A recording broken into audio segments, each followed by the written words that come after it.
Do your own thing.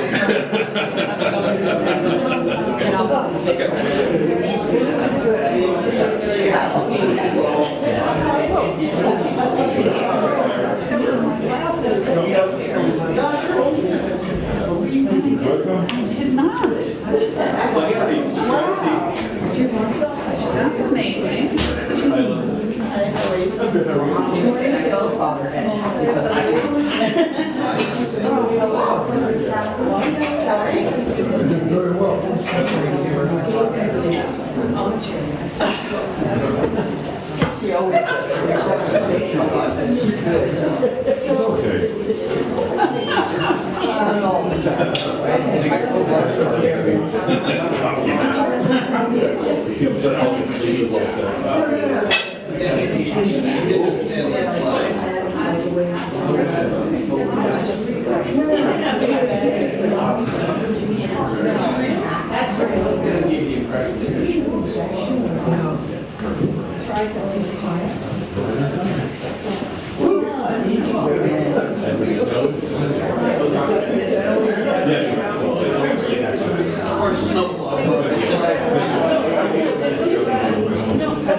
Did you say it right?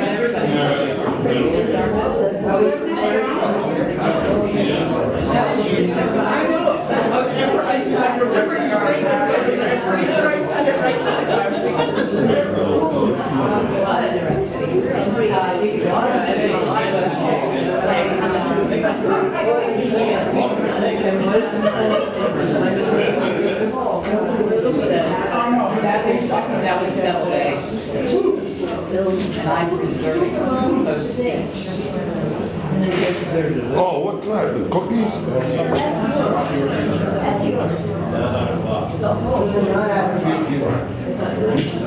Very much.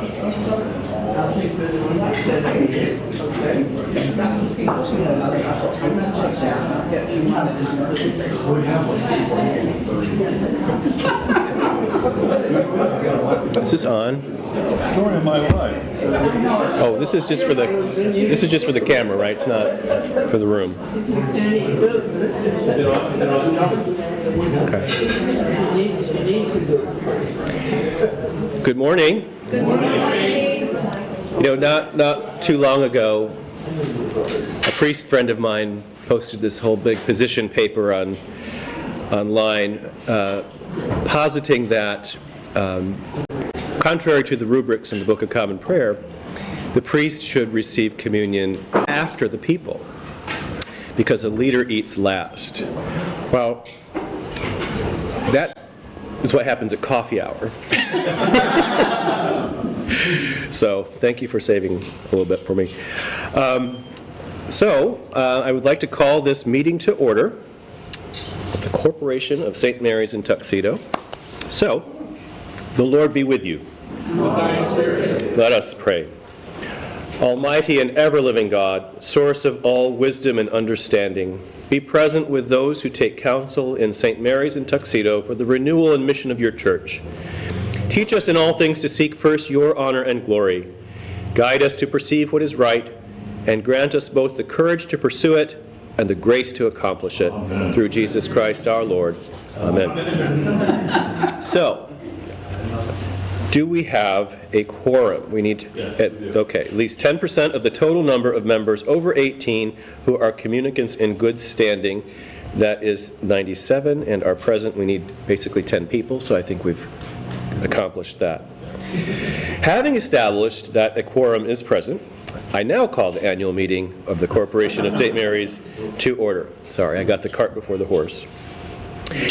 As is customary, our agenda today will include the review and approval of last year's annual meeting minutes, the election of a warden and vestry candidates, the rector's report, the treasurer's report, and committee reports. The minutes of last year's annual meeting have been distributed. Are there any corrections required? If not, is there a motion to approve them? Roy moves. Is there B seconds? All in favor? Aye. Any opposed? Motion carries. Thank you. All right. Next on the agenda, we will present the nominated candidates for senior warden and vestry. In the Episcopal Church, the vestry serves a vital role as the board of trustees for the corporation, but vestry service is also an important ministry, and I am grateful for their partnership in taking care of the spiritual and temporal needs of our entire community. I would like to offer a special word of thanks to our 3 outgoing vestry members. Dennis Trotter has been a devoted member for many years. He single-handedly saved the dogwoods, is an expert butterfly bush pruner, has served as clerk of the vestry, and has been active in a hands-on way in our outreach ministry. Kimberly Breland redesigned the church logo a few years ago, giving it a fresh look. She helped to rebuild the Sunday school, which is thriving, and was the originator of Camp Cocktails. Elizabeth Ocheng is also a longtime parishioner who serves faithfully as a Eucharistic minister, usher, and coffee hour host, and somehow has access to more grapes than the god Bacchus himself. Thank you. Thank you to all for your service.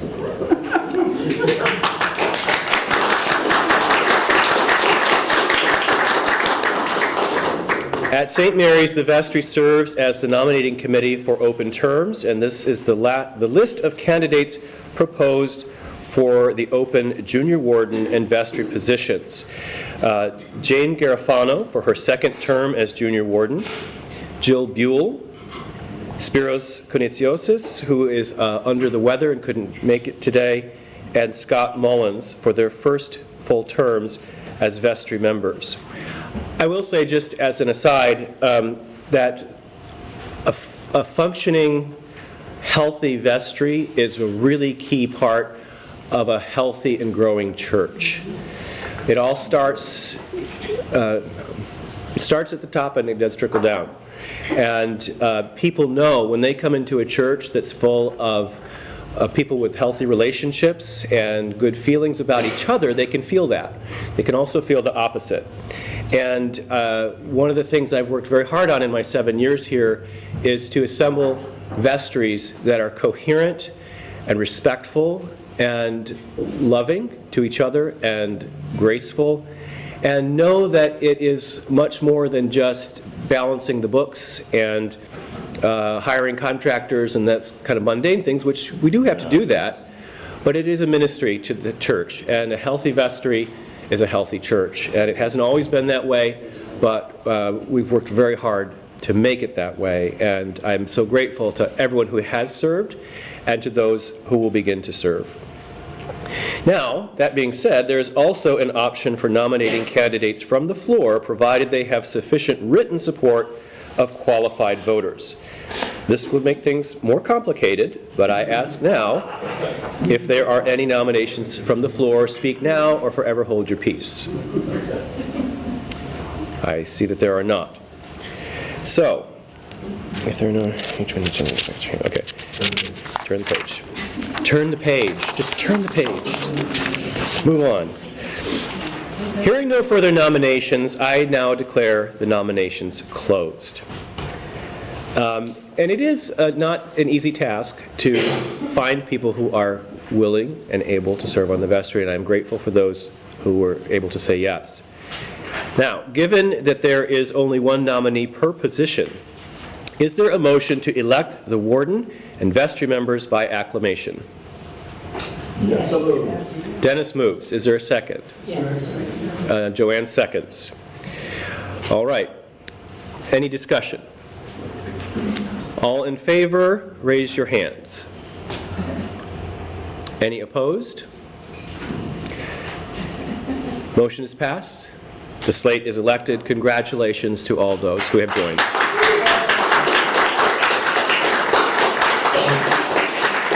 I'm going to have a bite before I start my report, so don't lose focus.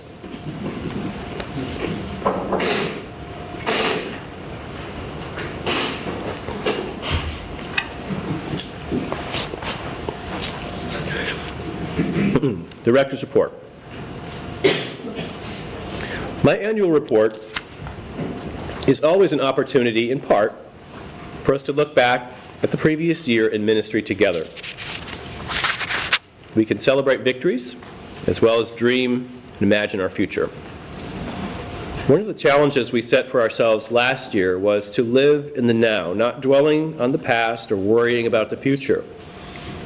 We look for God in all things and revel in the knowledge that He is with us right here and right now, working in and through our lives and ministries.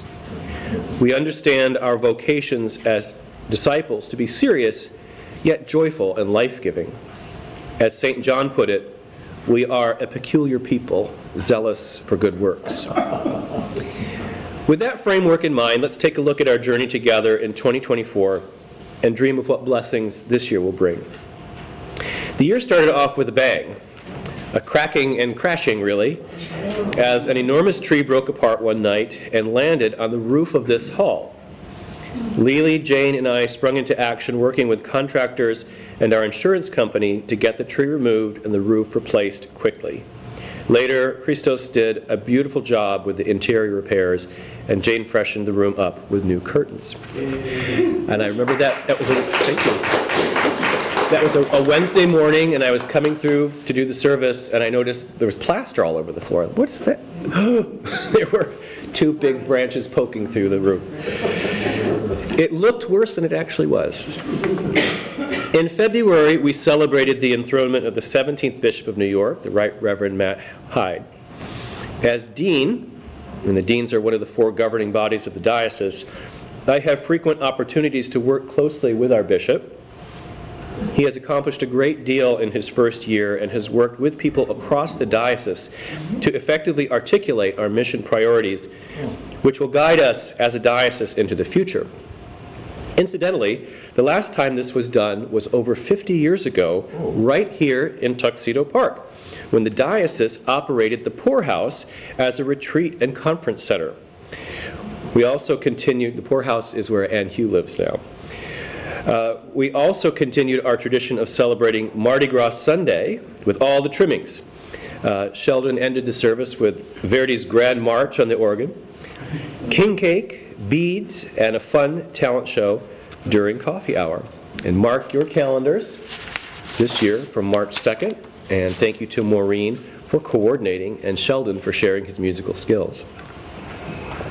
Later in the spring, I attended the Episcopal Parish Network annual meeting, this time in Houston, Texas. As usual, it was replete with fantastic speakers and workshops, as well as lots of opportunities to network with other bishops, rectors, and lay leaders from across the church.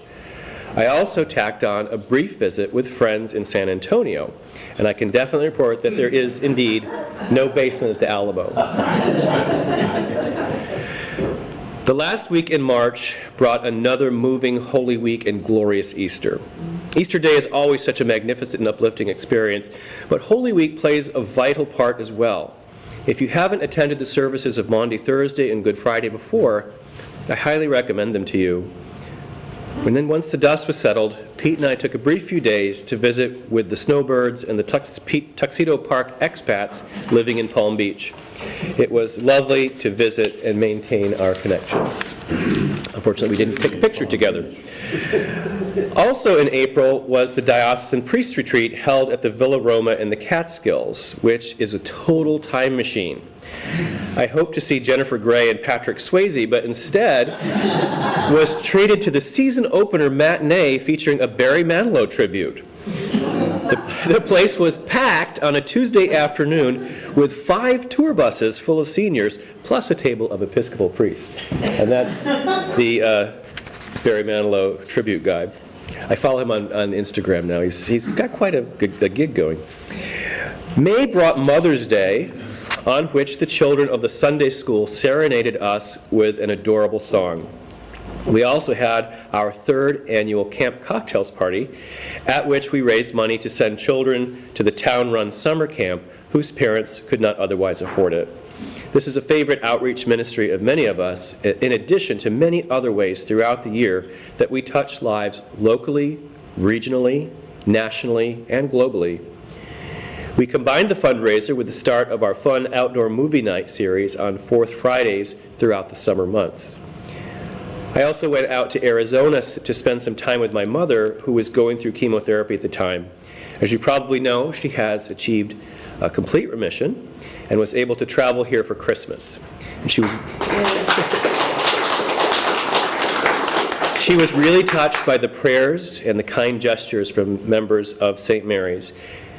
And as usual, summer's official tuxedo kickoff took place as we hosted the annual Memorial Day exercises here on the ground. In the beginning of June, Pete and I took our first trip to Scotland.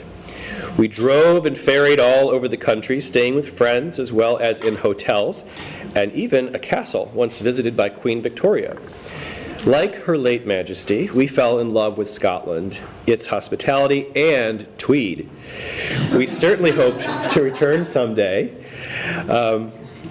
June was also the month for graduations. And Father Ed and I represented St. Mary's at both TPS and George F. Baker High School, respectively. I distributed St. Mary's scholarships to college-bound students and Rector's Awards to graduates pursuing trades. Once again, we held the popular and no-fuss COVID-era outdoor cocktail fundraiser at the Tuxedo Club, which is always a great time. The theme of the party this year was milestone birthdays, and we continue to honor quite a few parishioners who are celebrating major milestone birthdays throughout the year. July brought the College for Congregational Development, which I attended along with Joanne at the Graymore Retreat Center in Garrison. This was our 2nd year during which we both graduated. It was an amazing experience of connecting with others from across our diocese from extremely varied circumstances. And we didn't have a picture.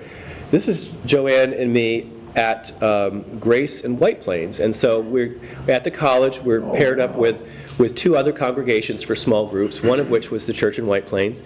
And it's a great thing because you become friends and supporters of each other. And so they were having a major celebration at their church. And so to represent St. Mary's, Joanne and I went to partake of their celebration.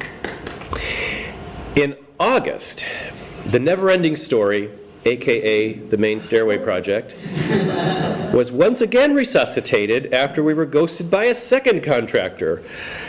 Tom Deercole and his team have done great work replacing the damaged and dangerous stone stair treads on the main entrance, the office, and thanks to a generous gift from Mother Megan's mother Irene, the rectory as well.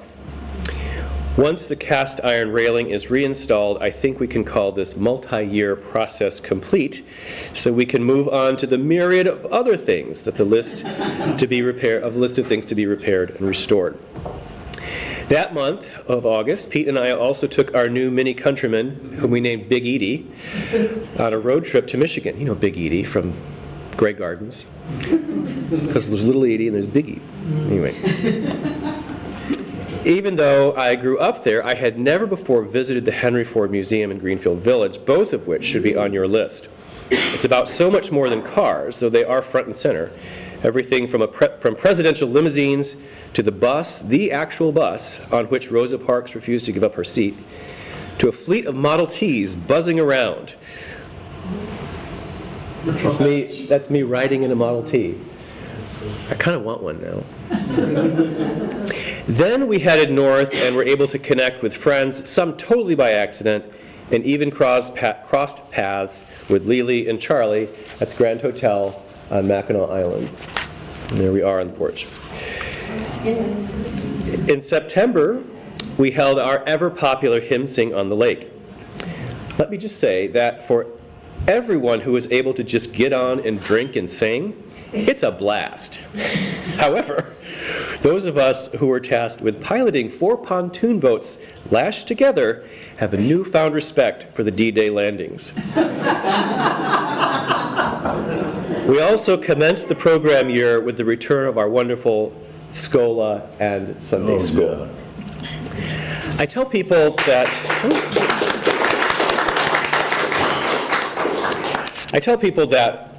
from October until the day of this meeting is the busiest and most hectic time of the year for me and for everyone who works or volunteers at St. Mary's. And 2024 certainly lived up to that characterization. The first 13 days alone of October were enough to make your head swim. It started off with the annual conference of the SCP, of which I am the treasurer, this time in beautiful Carroll Gardens, Brooklyn. Then the Progressive Dinner. Thank you to Lily, Jane, Jennifer, Aoife, and all who opened their beautiful homes.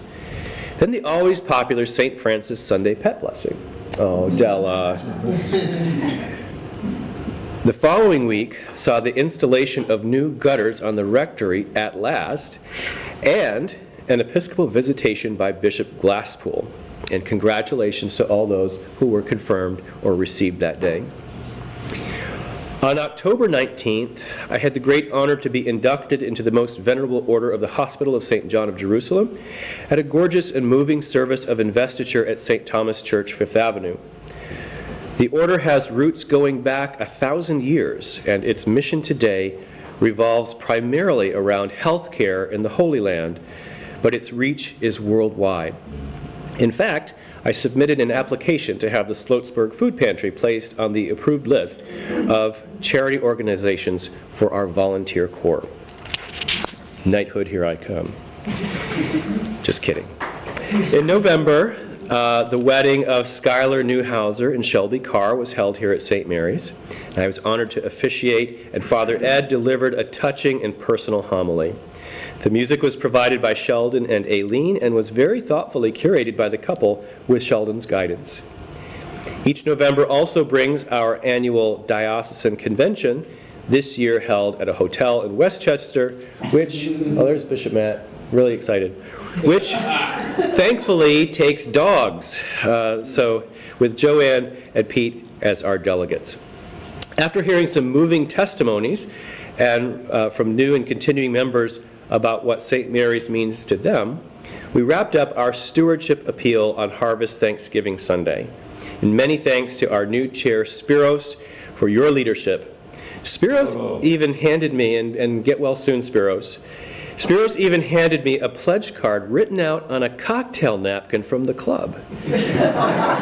That is dedication, so watch out. Spiros is coming for you. And remember, there is no deadline, as Inger would remind us. If you haven't already, please do make your pledge to St. Mary's for 2025. We have plenty of cards on hand, and many thanks to those of you who have done so, especially to our new pledgers and those who were able to make an increase this year.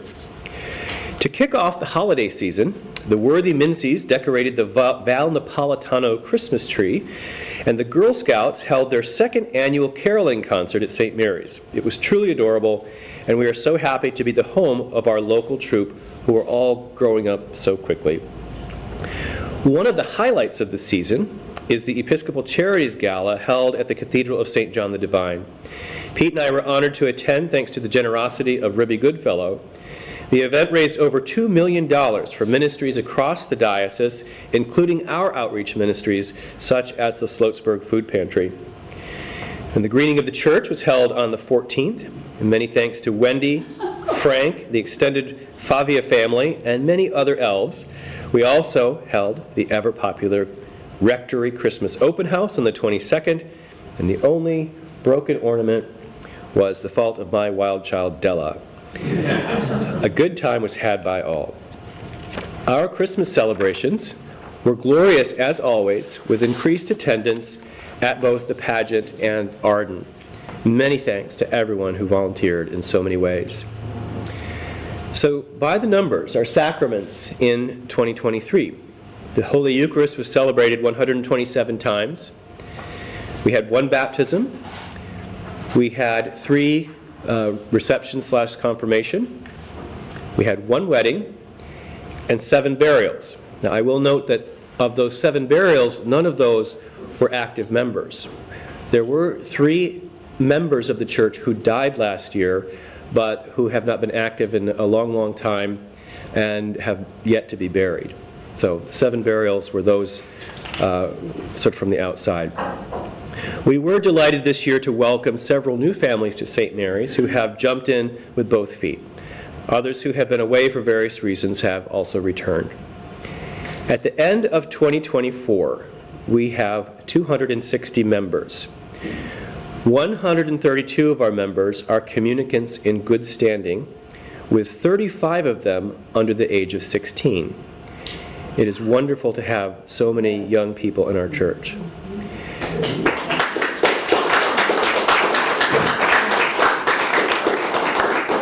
We have another 261 people who attend and give, but are not necessarily members. If you want to know the deep dive about what constitutes a member and what doesn't, you can talk to Pete, because he's done all that. He's done all that research, and these are his numbers.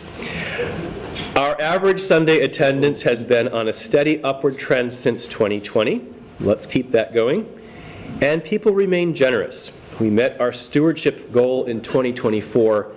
Now let's exceed it in 2025. As you can see, we pack a lot into a year at St. Mary's. No kidding. Our life together takes a great deal of dedication and commitment, and we must never lose the sight of the reason we do all this in the first place. We exist first to glorify God, to preach and live the gospel of Jesus Christ, and to go forth into the world in the power of the Spirit, to heal the sick, minister to the poor, and bind up the brokenhearted. I know that there is no way I could do my work without all of you. And I would like to take this opportunity to say thank you, with special thanks to, first, our music ministry, Sheldon, Aileen, Anthony, Will, and Johanna Rose. Music is an absolutely vital part of Christian worship, and especially in the Anglican tradition, we are fortunate to hear some of the most glorious music as we sing God's praises. I am so very fortunate to work alongside a group of such talented and dedicated men and women. During the Christmas Eve concert alone, we heard music spanning 1,000 years. Sheldon and our Schola Cantorum have the full support of their rector as they continue their important work of ever refining the musical praises we offer unto God.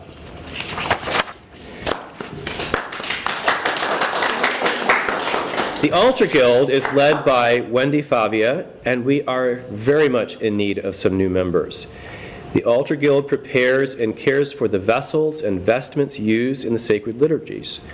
Their duties are to prepare the altars for all services, including weddings, baptisms, and funerals. A check is kept on vestments for cleaning, laundering, and small repairs. Periodically, our silver and brass needs polishing. Please speak with Wendy if you are able to help with this important ministry. And it is a ministry because, as the Bible says, worship the Lord in the beauty of holiness. And it is in large part the Altar Guild that helps to make this possible. To all the lay servers, thank you. To all who serve as acolytes, lectors, Eucharistic ministers, ushers, and videographers. We are always in need of volunteers for all these ministries as well. A special thank you to Calvin, who is continuously working to improve our technology that allows us to broadcast St. Mary's services and events around the world.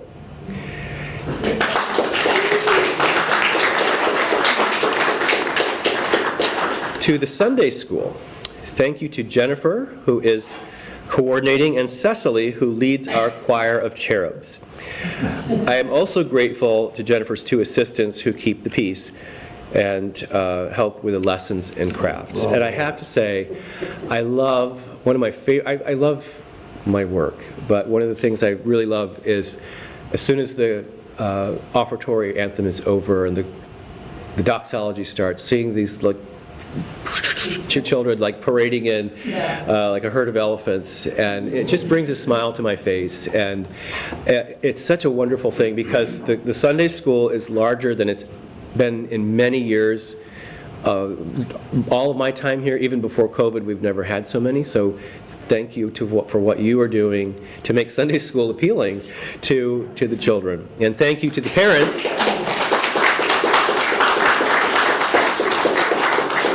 Thank you to parents for spreading the word and getting your friends to bring their children as well.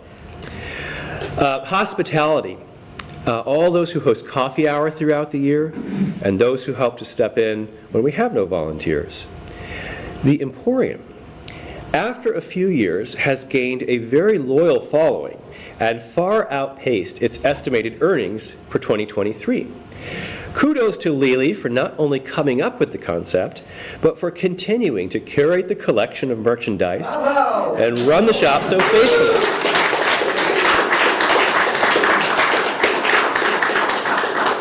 More than just a church shop, though, and I've seen church shops, the Emporium has also become a gathering place, another way of creating community in Tuxedo. Our special events team, Lily, Jane, Serene, and all others who create fabulous and memorable events for our community that are not only a lot of fun and must-dos, but also are integral parts of our yearly budget. To outreach, Sue and the outreach committee who do so much for our community and the world. The notes of thanks we receive from the beneficiaries of our efforts consistently reinforce the feeling that it is all worth it. It is possible to change lives for the better, and we are doing it. For summer camp, Thanksgiving baskets, Angel Tree, Carry You, Habitat, the food pantry, and so much more. Thank you.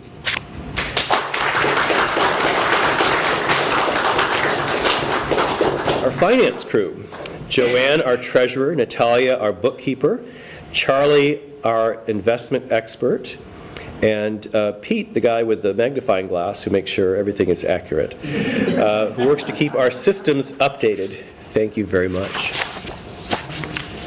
To the vestry, I am blessed to work with such a group of multi-talented people and look forward to welcoming new and returning members. My sincere gratitude goes out to Kimberly Breland, Elizabeth Ocheng, and Dennis Trotter, all of whose terms come to an end today. To the wardens, Lily and Jane. The wardens have a special direct working relationship with the rector. The senior warden is traditionally the right hand, while the junior warden traditionally oversees the fabric of the church, that is, the buildings, grounds, and all that that entails. Both of you are truly a blessing to me, and I thank you for your faithfulness in this ministry.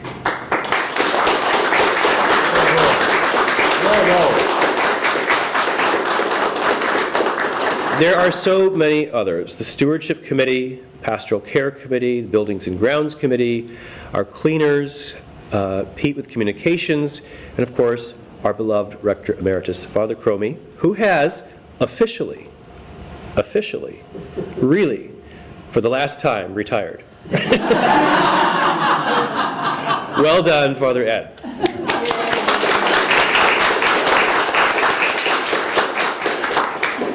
I think it was 18 years ago that you retired for the first time.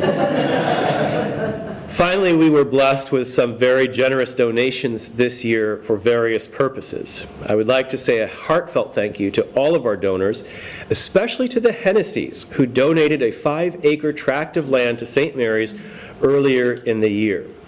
And there it is. Thank you to Jock and our counsel, Hank Christensen. We priced it competitively and actually wound up with multiple bidders, something that never happens for vacant land deals in the park. In fact, this plot of land had been on the market for, I think, 10 years.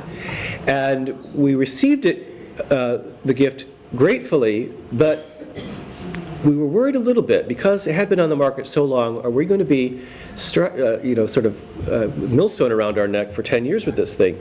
It didn't turn out that way.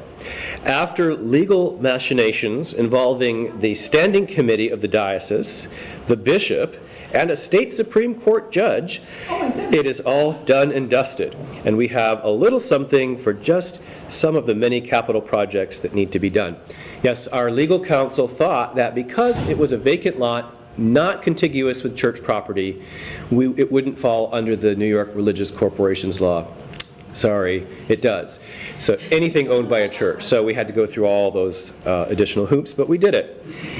And now that we know how to maneuver the system, I will say that donations of real estate are a great way for you to give meaningfully to the church and take a nice deduction. So, moving forward into 2025. I am grateful, really grateful for our most recent journey together. As I said, looking out, seeing you all in the church, singing our hearts out, watching the children run in, I really feel, I literally say, I get to do this. I'm really lucky. And I am grateful for all that you do. I sense a great deal of opportunity in the air to reach new people and expand our ministerial offerings to the community. I also sense a desire to get some big things done that have been on the list for a long time. We just need to turn that excitement into a means to make it happen. My prayer for 2025 is that we continue to embrace the challenges of ministry in this place with a sense of joy and wonder, and trust in God's never-failing providence. We are blessed with so many gifted and faithful people at St. Mary's. We are indeed a body made up of many parts, but all sharing the same Spirit.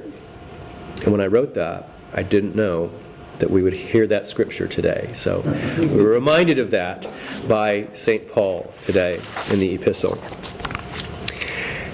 That concludes my report, and I would now like to invite any questions you might have.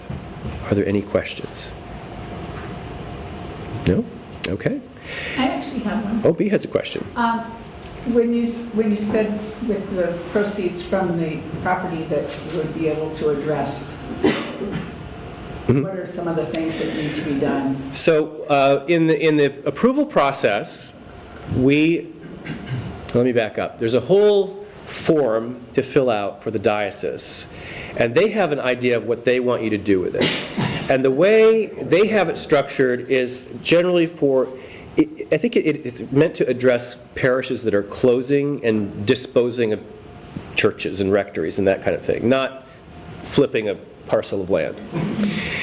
And so we had to come at it from a little bit of a different angle. And also we, through our attorney, let them know that we already have an endowment and we already have it invested in the Diocesan Investment Trust, and we have had for many years, and so we're capable of managing. A lot of churches don't have the bandwidth to do that, and they don't have an endowment. And the concern is that the diocese doesn't want them to just then, burn up the money. So what we said is that we already have an endowment, it's already with the diocese, so here's what we'll do. We'll take half of the proceeds and we will put them into the endowment, and the other half we will use for ongoing capital needs. And let me tell you, there are a lot more capital needs than the amount of money we'll cover. So that's how that breaks down. But my question was actually, what are the capital needs that you're going to Oh, address this year? we haven't decided that. Oh, okay. There are needs all over the campus. And I'll go back even further to about 2019. We had an existing conditions report done by an architectural firm. Now, that architectural firm as it turns out, really burned us, and they were very unscrupulous. And that's how we ended up with that project with the shoring underneath the arches for over a year and losing a lot of money. So the conditions report has some nuggets in it, but a lot of the things that he points to as being really serious really aren't, in point of fact. So I'm not sure that we'll go off of that document, but maybe our own eyes and ears, that we're here all the time and we see what's going on and what's needed, what happens when there's a heavy rainstorm, or so we'll go at it that way, I think. I just want to say I'm so happy that this is all repaired. Well, it is, but now you can see it's peeling again. So we're going to call the roofer. I don't think when they replaced the roof that they redid the flashing. There is a cap on the chimney now that had blown off and was down in the garden for years. And I had my chimney guys put that back on, and that has helped a bit, but there's, as you can see, it's not as bad as it was. So but nice to yeah. come in and not see it peeling. Right. And freshly painted. Yes. So, any more questions? If not, I will now invite our treasurer, Joanne Hanson, to give her report.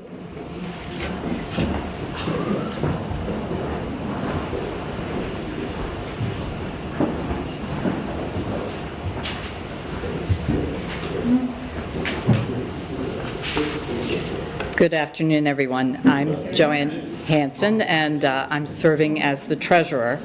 So as I discuss St. Mary's operating results, our endowment, and our capital account, please feel free to ask questions as we go along. On the financial side, St. Mary's was really blessed in 2024 with increased pledging, with the hard work of the volunteers who increased the sales at the Emporium, and that really has been, the Emporium has been a spectacular result for us. Organizing fundraising events, general gifts from the community. We're blessed that we raise funds not only from members, but the Tuxedo Park and Tuxedo community who recognize the value of the work that we do, particularly outreach.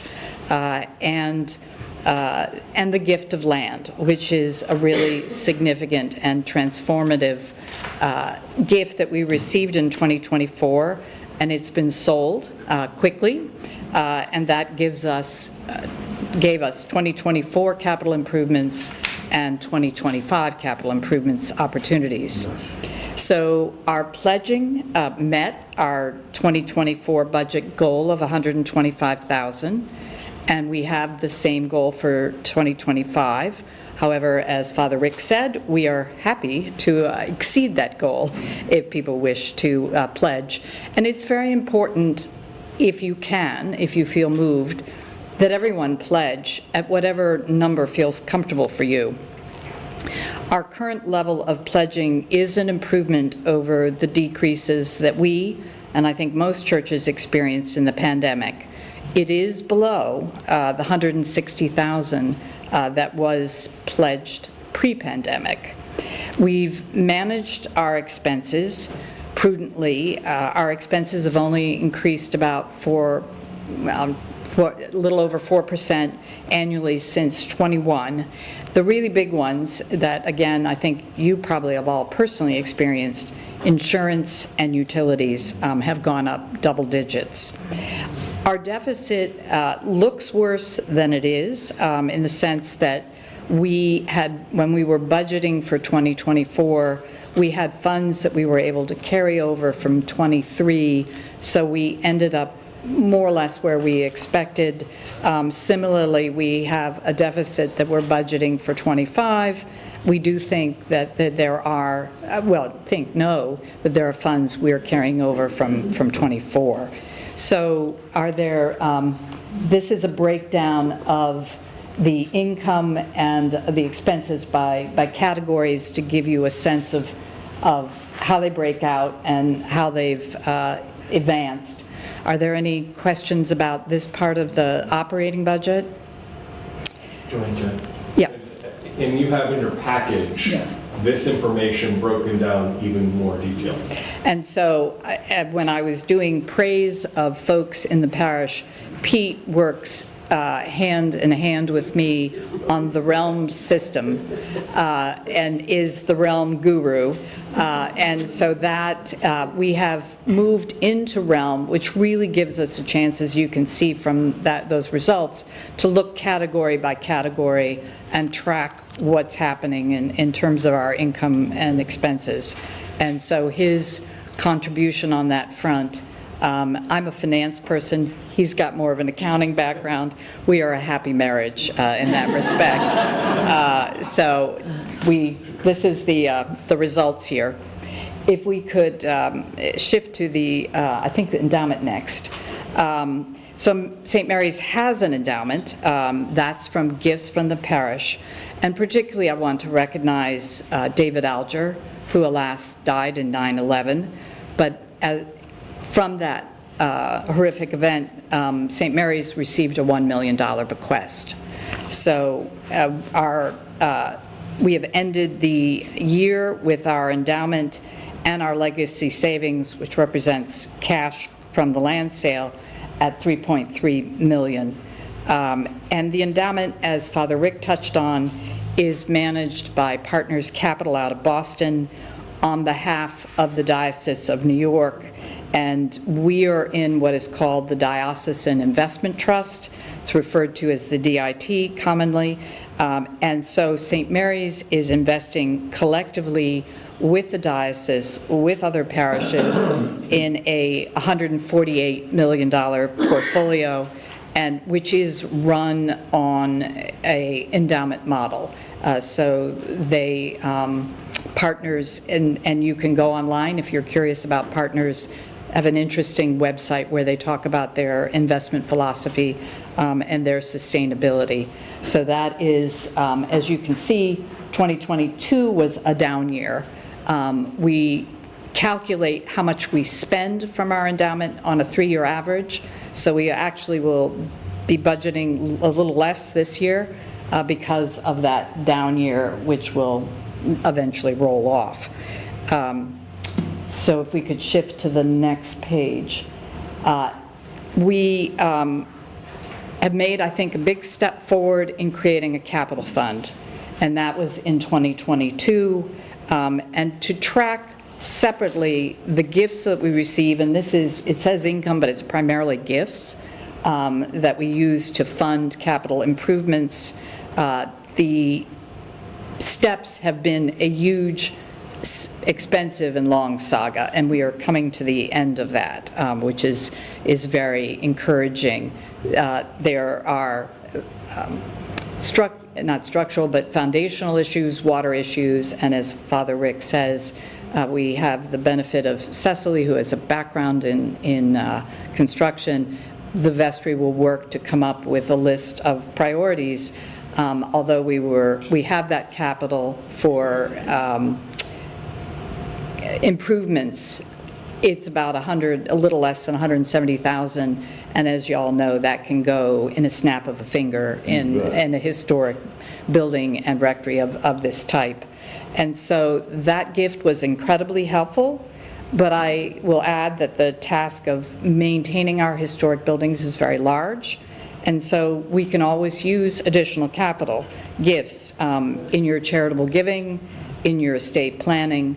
Please do think about it, because obviously David Alger has really was transformative for this community. So that is gifts that came in. The land is showing up in 2024.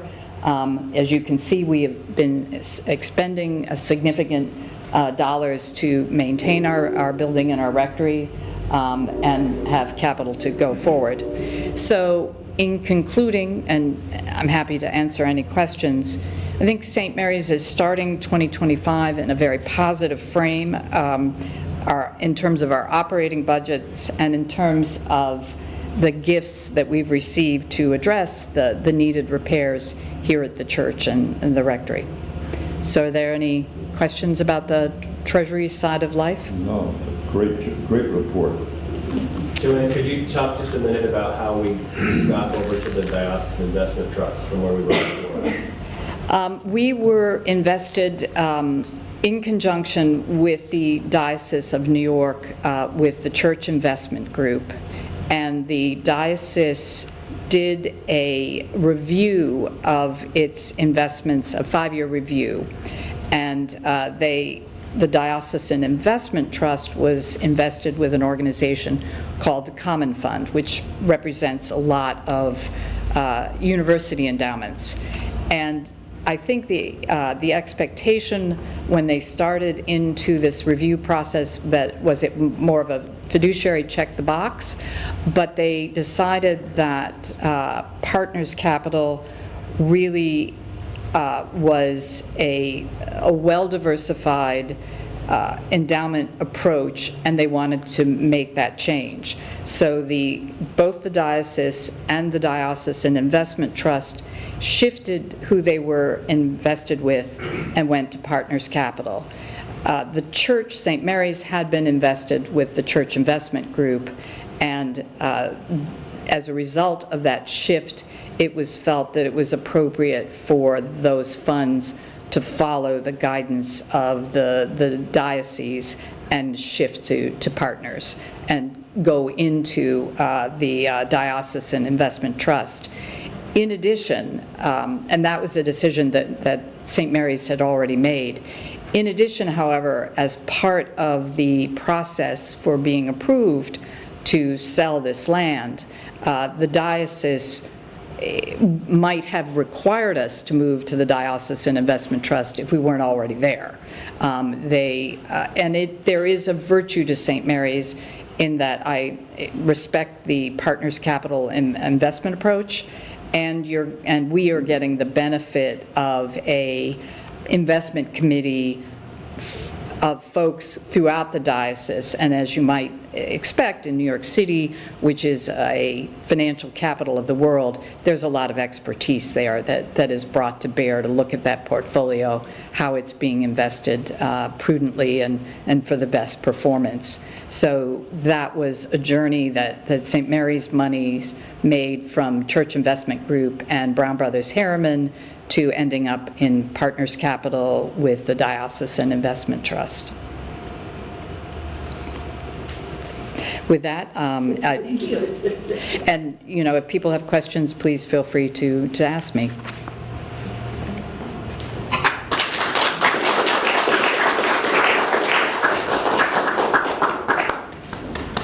Okay. We have some amazing ministries and committees doing very important things here at St. Mary's. Is this what I'm reading? Okay. It says read them, and I'm like, including the Altar Guild, led by Wendy Favia, Buildings and Grounds, headed by Jane Garofano, Church School, headed by Jennifer Poloni, the Emporium, led by Lily Newhouser, Finance by Joanne Hansen, Music with Sheldon Eldridge, Outreach, Sue Haywood, Pastoral Care, Lily Newhouser, Stewardship, it was headed by Inger, and she passed the torch to Spiros, who took charge this year, and Technology is Calvin DeMond. Thank you. And to everybody who volunteers Sorry, in can I this. just say something? Sure. Okay. So just in your packages, you have written reports from many of these Yes. committees. So there are written reports that you can refer to, or committee chairs if you want to say a word or two. And can I just add, I'm sorry, I should have put this into the treasurer's report. From the endowment, we take a distribution, capital goes to support outreach and to support operating, and then, as I said, we've created a separate fund to fund capital improvements. Wait, Oh, yeah, that's, you said capital goes to outreach? Yes, part of the endowment distribution goes to Right, outreach. right, okay. What would you like to say, Sue? Can I come there? Yeah? Just for a second. Maybe 2 minutes. Committee chairs, yeah. Okay. Okay, thank you. My report is in here, but looking around, a number of people will not really understand one little section of it. It's our support for Kariu Ministry in South Africa. This was started in the year 2000 by a nursing sister who saw the need with all the people suffering from HIV/AIDS and getting no care and living in poverty and dying in poverty. She decided to start this organization, and she taught local people how to look after these people. Then, from that, there were many orphans, and this organization grew. I went there first in 2001, and until COVID hit here, I was going every year and spending several days with them and in contact with them all the time. So we continue our support, and they continue to do very good work. But if you don't know about that, you don't understand. Also, I have some people who have been loyal to our support for Kariu since the beginning, and they are from St. John's Church in Ramsey and other directions. So it's a shared ministry, but it's a wonderful thing, it really is. And then I'd just like to move on to 2025 and say to anybody, please ask me or tell me if you can help in any way. Bronwyn came to me this morning, and we had a very good talk. We are trying at the moment, we are researching in all directions how we can help these immigrant families in our area. Our area is everything that is covered by Sloatsburg Food Pantry. So we're looking at Sloatsburg, Hilburn, Tuxedo, and Suffern. And we are looking how to help them.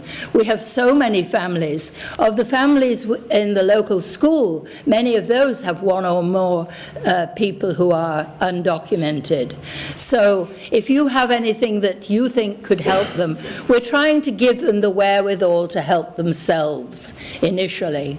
But I just want you to know that this is going on, and it's a little, well, it's more than a lot, frightening to many of them. So thank you for your support, and contact me if you can help in any way. Thank you. Are there any other committee chairs who would like to speak? Kelvin? Yeah, I have a brief Okay. presentation. Man behind the curtain. I'm not exactly a wizard. Oh, but you are. So I just wanted to bring everybody up to date on where we are in the last 12 months with viewership. And as you can see, we have over 2,500 views from January to December. And if you look at the chart, you'll see this is the most recent holiday season. And then we have the spring, where we had Easter, Palm Sunday. The next one, it breaks out what the top views are.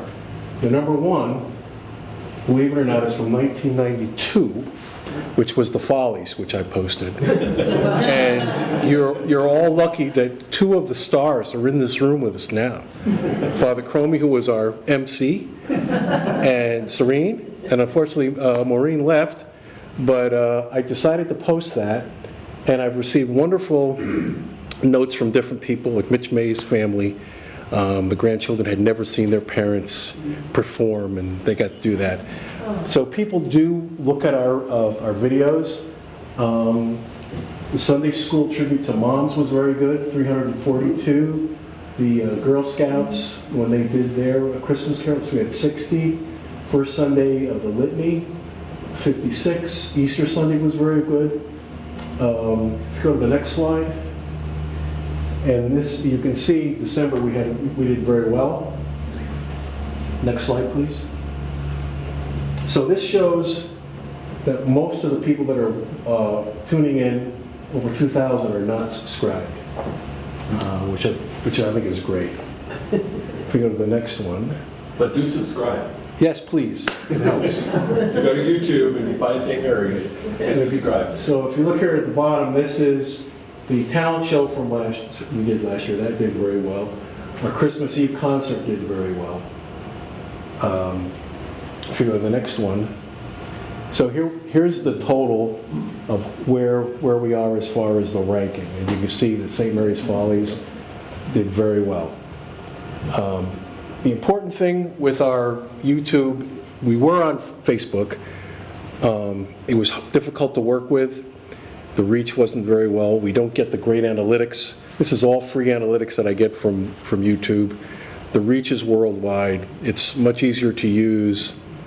The important thing is that if everyone shares the fact that, hey, we have this on Sunday, if you can't make it here physically to church, if you share that link with them, then that's more people that will be participating in our service. And it hopefully will have a financial benefit for us. The more people know about our church, our ministry, the music is excellent. We have great readers. Our outreach is wonderful. So the more people we share with it, and it's easy to share. If you have email, that's all you need. The information is online. Pete posts the bulletin every week. There's links in the bulletin, and it's very easy. So, any questions? Great job. Thank you.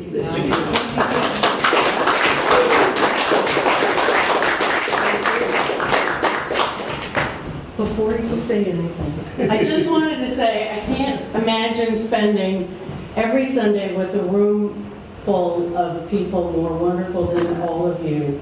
You all bring something to the table, and Rick did a super job about the whole year, which I'm very pleased with. I think you all ought to be proud of what we've done this year, because everybody put in a lot of effort, and we made great strides on all fronts, and I'm really proud of that. And thanks to you, and You bet. the GOAT. Mr. Precision, but thank you to Rick. I want to say that he's done an exemplary job, and it's thanks to all of you and all the work that we do together. So hooray for 2024, and let's keep it going in 25.